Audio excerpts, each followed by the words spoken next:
نحمده ونصلي على رسوله الكريم اما بعد فاعوذ بالله من الشيطان الرجيم بسم الله الرحمن الرحيم انما جزاء الذين يحاربون الله ورسوله ويسعون في الارض فسادا ان يقتلوا او يسلبوا او تقطع ايديهم وارجلهم من خلاف او ينفوا من الارض ذلك لهم خزي في الدنيا ولهم في الآخرة عذاب عظيم إلا الذين تابوا من قبل أن تقدروا عليهم فاعلموا أن الله غفور رحيم يا أيها الذين آمنوا اتقوا الله وابتغوا إليه الوسيلة وجاهدوا في سبيله لعلكم تفلحون صدق الله العظيم۔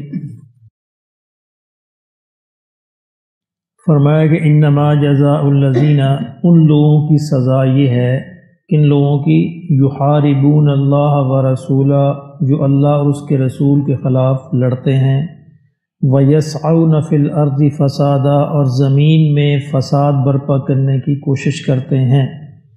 یہ اللہ کے رسول کے خلاف لڑنا کیا ہوتا ہے کہ جہاں کہیں کسی ملک میں اگر اسلامی نظام قائم ہے، اسلامک سٹیٹ ہے، تو اسلامک سٹیٹ کے خلاف بغاوت کرنا، یہ اللہ کے رسول کے خلاف لڑنا ہے۔ یعنی کسی ملک کے اندر اگر اسلامی قوانین نافذ ہیں اور اسلامی ریاست ہے، مسلمان حکمران ہیں، اور خام خواہ بغیر کسی وجہ سے ان کے خلاف بغاوت کرنا گویا اللہ اور اس کے رسول کے خلاف لڑنا ہے۔ اس کی سزا بیان کی، وَيَسْعَوْنَ فِي الْأَرْضِ فَسَادًا، اور زمین میں فساد برپا کرنا۔ زمین میں فساد برپا کرنے سے مراد یہ ہے کہ ہر ایسا عمل جس سے ملک کا امن و امان تباہ ہو جائے، جس سے لوگوں کی جان، مال، عزت، آبرو خطرے کے اندر پڑ جائے۔ ایک تو ہوتا ہے نا چوری ڈاک ویسے کر لیا کوئی ایک آدھا جرم ہو گیا، ایک ہوتا منظم طریقے سے باقاعدہ گروہ بنا کر، جتھے بنا کر، جماعت بنا کر اس طرح کے حرکات کرنا، اس طرح کے عمل کرنا جس سے لوگوں کی جان کو خطرہ ہو، مال کو خطرہ ہو، آبرو کو خطرہ ہو، ملک کی سلامتی کو خطرہ ہو، تو یہ زمین کے اندر فساد برپا کرنا ہے۔ اس کی سزا اللہ نے کیا بیان فرمائی؟ اس کی سزا یہ ہے، یہ ڈاکہ جو ہے، ڈاکہ یہ بھی اس میں آتا ہے، اغوا جو ہے یہ بھی اس میں آتا ہے۔ اس طرح کے جتنے جرائم ہیں یہ زمین میں فساد برپا کرنے کے، اس کا ریپ جو ہے، ریپ بھی اس کے زمرے میں آتا ہے، یہ زمین میں فساد برپا کرنا ہے۔ اس کی سزا اللہ نے کیا بیان فرمائی؟ ان یقتلوا، کہ اس کی سزا یہ ہے کہ ان کو قتل کر دیا جائے۔ صرف قتل نہیں کیا جائے، دردناک طریقے سے قتل کیا جائے۔ یہ یقتلوا کا جو فعل ہے، اس ورب کے اندر یہ بات شامل ہے کہ صرف محض قتل نہیں کیا جائے، ان کو ایسے خوفناک طریقے سے قتل کیا جائے کہ لوگوں کو عبرت حاصل ہو جائے۔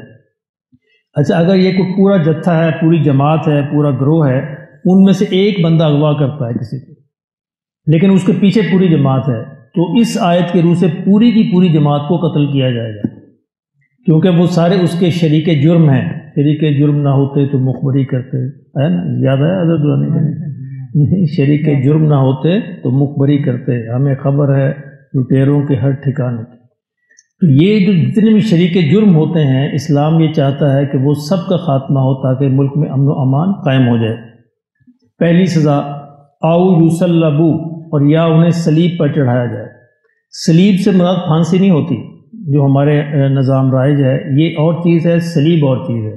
صلیب کا مطلب یہ ہوتا ہے کہ ایک لکڑی کا تختہ، اس کے بازو اور اس کے ٹانگوں پہ میخیں گاڑ دی جائیں، یعنی اس کو میخوں کے ساتھ وہاں پہ گاڑ دیا جائے اور وہیں پہ وہ لٹکا لٹکا لٹکا مر جائے۔ یہ صلیب، یہ بھی بڑی خوفناک سزا ہے۔ او تقطع ایدیہم وارجلہم، اور یا اس کے ہاتھ اور پاؤں جو ہے یعنی اپوزٹ سائڈ سے کاٹے جائیں، یعنی دایاں ہاتھ کاٹا جائے، بایاں پاؤں کاٹا جائے، یا دایاں پاؤں کاٹا جائے اور بایاں ہاتھ کاٹا جائے۔ او ینفوا من الارض، یا اس کو جلا وطن کر دیا جائے، یا اس کو زمین سے نکال دیا جائے۔ اچھا، یہ چار سزائیں ہیں، ان میں اب یہ اس کی مرضی ہے، عدالت کی مرضی ہے، جج کی مرضی ہے کہ وہ جرم کے حالات کو دیکھتے ہوئے ان میں سے کوئی بھی سزا دے سکتا ہے۔ سب سے ہلکی سزا جلا وطن کرنا ہے، سب سے کم سزا جو ہے وہ جلا وطن کرنا ہے۔ اگر یہ عدالت یہ محسوس کرے کہ جرائم کی جو حالات ہیں، جرم کے جو حالات ہیں یا مجرم کے جو حالات ہیں، ان میں کسی رعایت کا وہ مستحق ہے، تو اس کو پھر رعایت یہ دی جائے گی کہ وہ اس کو جلا وطن کر دیا جائے گا۔ اور جلا وطن کی ایک صورت یہ بھی ہے کہ اس کو قید میں ڈال دیا جائے، یعنی اس کو اس کے ماحول سے علیحدہ کر دیا جائے، جس ماحول کے اندر اس نے جرائم کیے ہیں اس میں وہ نہ جائے۔ یہ اختیار حاصل ہے عدالت کو، کسی اور کو حاصل نہیں ہے۔ اور اگر جرم جو ہے اپنی انتہائی صورت میں پیش آیا ہے تو اس کو پھر یہ باقی قتل کی اور صلیب کی، ہاتھ پاؤں کاٹنے کی یہ سزا بھی دی جا سکتی ہے۔ ہمیشہ جرم کے اندر آخری سزا اس وقت دی جائے گی جب پوری طرح جرم ثابت ہو جائے، اور اس کے بعد لیکن اس کے اگر آخری سزا نہیں دی جاتی تو پھر اور دوسرے درجے ہوتے ہیں کہ وہ پھر کم سزائیں دی جا سکتی ہیں۔ یہ آخری سزا صرف اس وقت دی جاتی ہے جب مجرم جو ہے کسی بھی رعایت کا مستحق نہ ہو، یا کسی بھی شک شبہ اس کے اندر موجود نہ ہو۔ اللہ نے فرمایا کہ ذالک لہم خزی فی الدنیا، یہ دنیا کے اندر ان کی رسوائی کا اہتمام ہے، وَلَهُمْ فِي الْآخِرَةِ عَذَابٌ عَظِيمٌ، لیکن آخرت کے اندر بھی ان کے لیے بڑا عذاب ہو، یعنی اس سزا سے وہ چھوٹ نہیں جائیں گے ہاں اگر وہ توبہ کر لیں، یعنی آخرت کی سزا سے ان کی معافی ہو سکتی ہے اگر صدق دل سے اللہ سے توبہ کر لیں، لیکن دنیا کی سزا ان کو معاف نہیں ہوگی۔ اچھا، یہ حدود، ان کو حدود کہا جاتا ہے۔ حدود وہ سزائیں ہیں جن کو اللہ نے خود مقرر کر دیا ہے، ان کو کوئی دنیا میں کوئی معاف نہیں کر سکتا، کوئی ان کے سزا میں کمی نہیں کر سکتا۔ صرف اتنی کمی ہو سکتی ہے اگر عدالت یہ سمجھے کہ اس کا مجرم کے حالات اس بات کے مستحق ہیں کہ ان کی سزا میں کمی ہو، تو ان چاروں میں سے جو کم تر سزا ہے، جلا وطن کر دے یا ہاتھ پاؤں کاٹ دیں، تو وہ اس کو دی جا سکتی ہے۔ لیکن ان چاروں میں کوئی ترمیم نہیں ہو سکتی۔ یہ انبیاء کا بھی اختیار نہیں ہے کہ جو اللہ نے سزائیں مقرر کر دی ہیں اس کے اندر اب قیامت تک کوئی ترمیم نہیں ہو سکتی۔ ان کو حدود کہا جاتا ہے، اللہ نے یہ حدیں مقرر کر دی ہیں۔ 3 قسم کی سزائیں ہیں اسلام میں، ایک حدود ہیں، ایک قصاص ہے اور ایک تعزیرات ہیں۔ حدود کا مطلب یہ ہے کہ اس میں آپ کوئی کمی بیشی نہیں کر سکتے، اگر اس کو امپلیمنٹ کرنا ہے تو ایز اٹ از امپلیمنٹ کرنا پڑے گا، اس کے اندر کوئی اور آپشن موجود نہیں ہے۔ قصاص بھی حدود کے اندر ہی آتا ہے، یعنی قتل کا بدلہ قتل، لیکن قصاص میں رعایت یہ ہوتی ہے کہ جو ولی ہے وہ معاف کر سکتا ہے، یعنی جس کا جو قتل ہوا ہے اس کے جو ورثاء ہیں وہ اس کو معاف کر سکتے ہیں، یہ اس کے اندر رعایت ہوتی ہے۔ اور تعزیرات یہ ہوتا ہے کہ عدالت جو اپنی مرضی سے یا حکومت یا ریاست جو اپنی مرضی سے کوئی بھی سزا اس کو جرم کے حالات کے مطابق دے سکتی ہے، کچھ بھی مقرر کیا جا سکتا ہے، تھوڑی زیادہ، یہ اس میں کوئی پابندی نہیں ہے۔ اِلَّا الَّذِينَ تَابُوا، فرمایا کہ جو لوگ توبہ کر لیں، من قبل ان تقدروا، اس سے پہلے کہ تم ان پر قدرت حاصل کرو، یعنی ایک جماعت ہے، ایک گروہ ہے، ایک جتھا ہے جو جرائم کر رہا ہے اسٹیٹ کے خلاف، اور کسی وقت وہ یہ فیصلہ کرتی ہے، وہ گروہ یہ فیصلہ کرتا ہے کہ اب ہم اپنے ان جرائم کو چھوڑ رہے ہیں، تو پھر اللہ کہتا ہے ان کو معاف کر دو۔ اگر وہ تمہارے قبضہ کرنے سے پہلے، تمہارے پکڑنے سے پہلے معافی مانگ لیتے ہیں، اپنے آپ کو درست کر لیتے ہیں، یعنی رضا کارانہ طور پر اپنے آپ کو سرنڈر کر دیتے ہیں، تو پھر اللہ نے کہا کہ ان کو سزا نہ دو، ان تقدروا علیہم، کہ اس سے قبل تم ان پر قدرت حاصل کرو، پھر ان کو معاف کر دو۔ فاعلموا، اور یہ جان لو، ان اللہ غفور الرحیم، کہ اللہ بھی بہت معاف کرنے والا، رحم کرنے والا ہے۔ اللہ رب العزت پورے قرآن میں چاہتے ہیں کہ اللہ کی جو صفات ہیں ان صفات کا کوئی عکس بندہ اپنے اندر پیدا کرے، یعنی جو چاہتا ہے کہ اس کو آخرت میں معاف کیا جائے، اللہ یہ چاہتا ہے وہ دنیا میں معاف کرنا سیکھے۔ اللہ غفور رحیم ہے، وہ تو انتہائی آخری درجے میں ہے، اس کی کوئی تھوڑی سی رمق انسانوں کے اندر بھی آنی چاہیے۔ پھر یعنی جو بندہ یہ چاہتا ہے آخرت میں جس طرح کا معاملہ اس سے کیا جائے اس طرح کا معاملہ وہ دنیا میں لوگوں سے، انسانوں سے کرنا سیکھے، تو پھر انشاءاللہ اللہ اس طرح کا معاملہ اس سے بھی کریں گے۔ اب یہاں بھی اللہ نے فرمایا کہ تم کیوں معاف کرو، کیونکہ اللہ بھی معاف کرنے والا ہے۔ ہاں، اگر وہ جماعت، وہ گروہ، وہ اغوا کرنے والے، وہ ریپ کرنے والے، وہ امن و امان میں فساد برپا کرنے والے، اگر وہ یہ تمہاری قدرت حاصل کرنے سے پہلے، پکڑنے سے پہلے وہ توبہ کر لیتے ہیں، اپنے آپ کو ٹھیک کر لیتے ہیں، تو پھر فرمایا تم بھی انہیں معاف کر دو۔ یا ایھا الذین آمنوا اتقوا اللہ، اور اے ایمان والو اللہ کا تقوی، اللہ کا ڈر، وہ اس کو اختیار کرو۔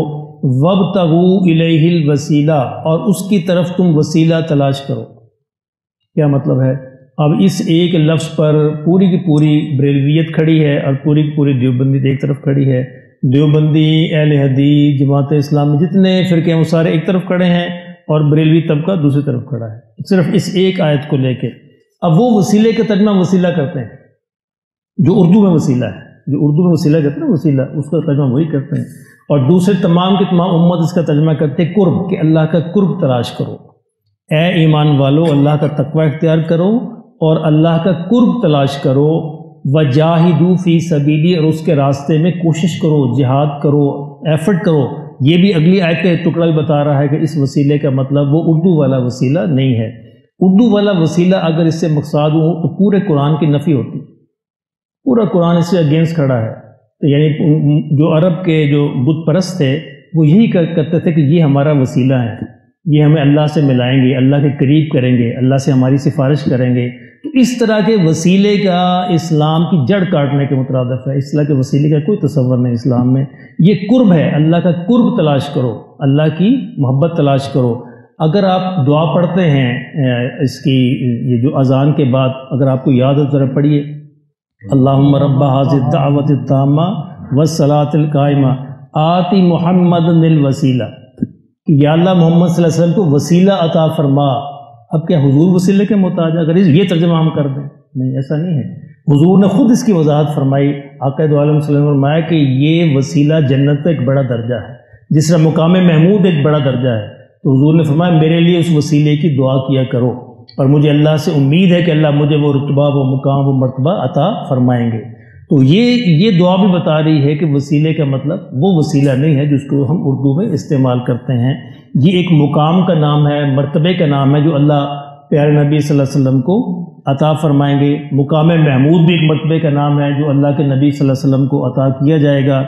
تو اس کا مطلب ہے اللہ کا قرب تلاش کرنا، اور اس قرب تلاش کرنے کے لیے اللہ نے کہا کہ محنت کرو، وجاہدوا، محنت کرو میرے راستے میں، لعلکم تفلحون، تاکہ تم کامیاب ہو جاؤ، تم فلاح پاؤ۔ یہ فلاح کیا ہوتی ہے؟ فلاح بڑا ہی جامع لفظ ہے عربی کا، اس میں دنیا آخرت دونوں کی بھلائی شامل ہے۔ یعنی اس کامیابی میں دنیا کی بھلائی بھی شامل ہے اور آخرت کی بھلائی بھی شامل ہے۔ دنیا کی بھلائی کیا ہے؟ کہ انسان گناہوں سے بچ جائے۔ یعنی لوگ سمجھتے ہیں کہ دنیا کی بھلائی یہ ہے کہ شاید اس کو مکان، کوٹھیاں، کاریں اور بڑی بلڈنگیں حاصل، نہیں، یہ بھلائی نہیں ہے۔ دنیا کی بھلائی یہ ہے کہ وہ اللہ کی نافرمانی نہ کرنے والا ہو، رسول اللہ صلی اللہ علیہ وسلم کی سنت پہ چلنے والا ہو اور برائی سے بچنے والا، یہ دنیا کی بھلائی ہے۔ آخرت کی بھلائی یہ ہے کہ جہنم سے بچا دیا، فمن زحزح عن النار وادخل الجنۃ فقد فاز، کہ جس کو جہنم سے بچا دیا گیا اور جنت میں داخل کر دیا گیا، وہ آخرت کی بھلائی ہے۔ اور دنیا کی بھلائی ہے کہ اللہ نے اس کو برائی سے، گناہ سے، اپنی نافرمانی سے بچا لیا۔ تو اللہ ہمیں یہ نصیب فرمائے۔